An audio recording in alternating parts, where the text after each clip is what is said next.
फिसलने के सिद्धांत। साधो, इस दृश्य पर हंसा जाए कि रोया जाए। अगर ये मदारी का खेल होता और बंदर बंदरिया को दुल्हन बनाकर घूमता तो हम हंसते और पैसा देते। मगर ये राजनीति है जिस पर 70 करोड़ आदमियों का भला बुरा निर्भर है। न चरण सिंह बंदर और न अटल बिहारी वाजपेयी बंदरिया, या न वाजपेयी बंदर न चरण सिंह बूढ़ी बंदरिया। ये राजनेता हैं, ये इस देश पर राज कर चुके हैं। चरण सिंह प्रधानमंत्री रह चुके हैं, अटल बिहारी विदेश मंत्री रह चुके हैं। ये फिर इस देश के भाग्य विधाता बनने की कोशिश कर रहे हैं। और हमें ये सोचकर हंसी नहीं आती, रोना आता है कि इनका फिर राज हमारे देश पर हो सकता है। साधो, अटल बिहारी आजकल चरण सिंह को लेकर आम सभाओं में जाते हैं। आम सभाओं में अटल बिहारी की चुटकुलेबाजी के कारण भीड़ काफ़ी होती है। सभा के मंच पर 78 साल के बूढ़े चरण सिंह को लेकर अटल बिहारी इस तरह पहुंचते हैं जैसे ऐलान करते जाते हैं, बेचारा बूढ़ा अपंग है, बुद्धि भी मंद पड़ गई है, सीधा आदमी है। जैसा लोग बहका देते थे बहक जाता था। एक से एक दुष्ट पड़े हैं राजनीति में, मगर अब मैंने बेचारे बूढ़े को संभाल लिया है। आदमी भला है, जाटों में बड़ी इज्जत है। जाट पूछते हैं इस बाबा को। साधो, अटल बिहारी चुस्त, चालाक, चतुर राजनीतिज्ञ हैं, वे भूले नहीं हैं।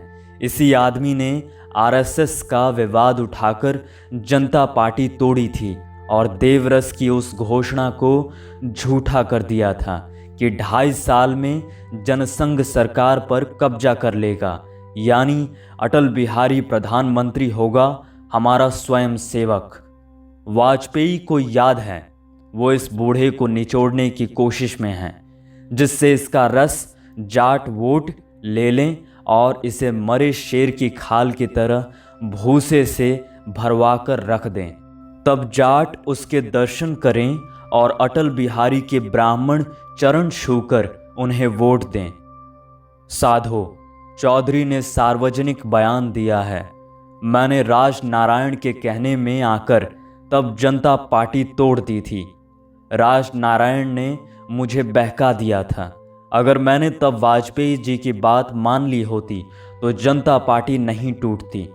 चौधरी खुला ऐलान कर रहे हैं कि मैं ऐसा वयोवृद्ध राजनीतिज्ञ हूं जो किसी के बहकावे में आ जाता हूं।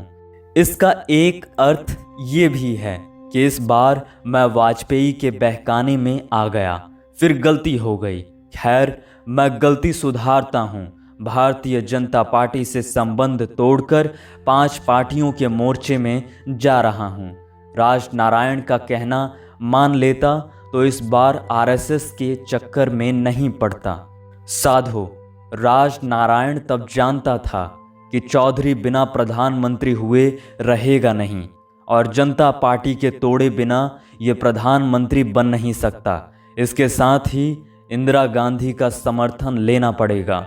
इसके लिए राज नारायण ने संजय से बात की और चरण सिंह ने इंदिरा जी का समर्थन इस विश्वास से मान लिया कि दोनों एक माँ के भाई बहन हैं। बहन अपने प्यारे भैया को प्रधानमंत्री बना रही है।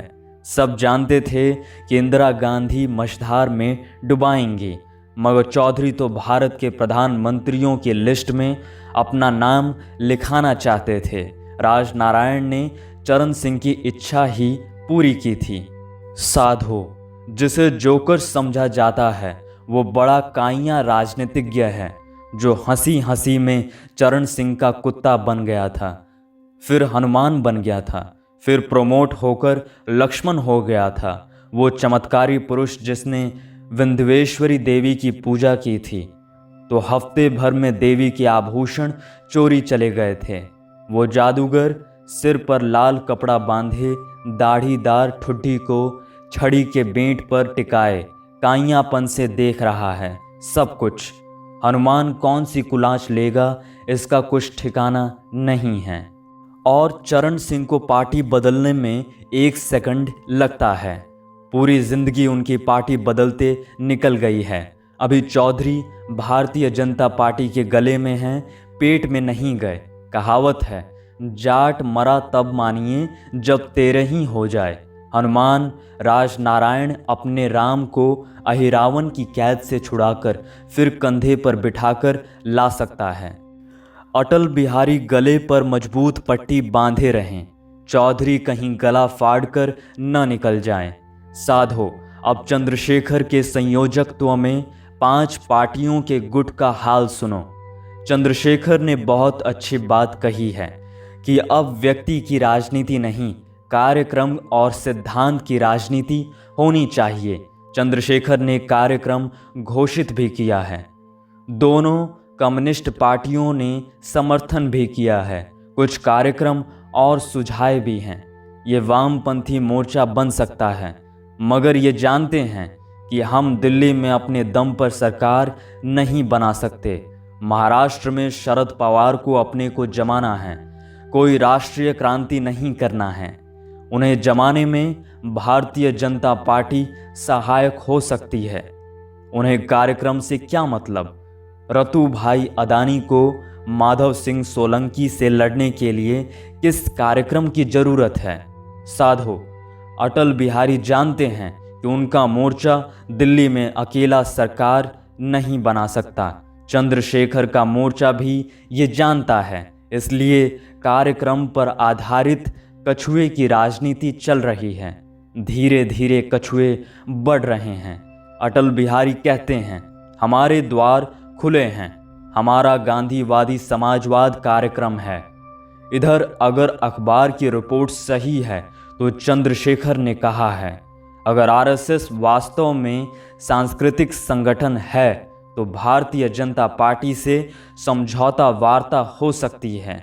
साधो, मैं चंद्रशेखर से पूछता हूँ, तुम्हें कितने जन्म लेने पड़ेंगे ये पता लगाने को कि आरएसएस सांस्कृतिक संगठन है या नहीं? भूतपूर्व कम्युनिस्ट नेता चंद्रजीत यादव को भी क्या इस बारे में रिसर्च करना बाकी है? सुभद्रा जोशी को भी नए सिरे से क्या पता लगाना पड़ेगा कि संघ सांस्कृतिक संगठन है? साधो, मुझे आशा बंधने लगी है। राजनीति व्यक्ति की नहीं, कार्यक्रम की ही होगी। विपक्षी एकता भी होगी, ये कार्यक्रम पर ही होगी और कार्यक्रम सीधा होगा। इंदिरा हटाओ, इंदिरा विरोधी होने के बावजूद कम्युनिस्ट पार्टियों संघ के कारण इस मोर्चे से दूर रहेंगी।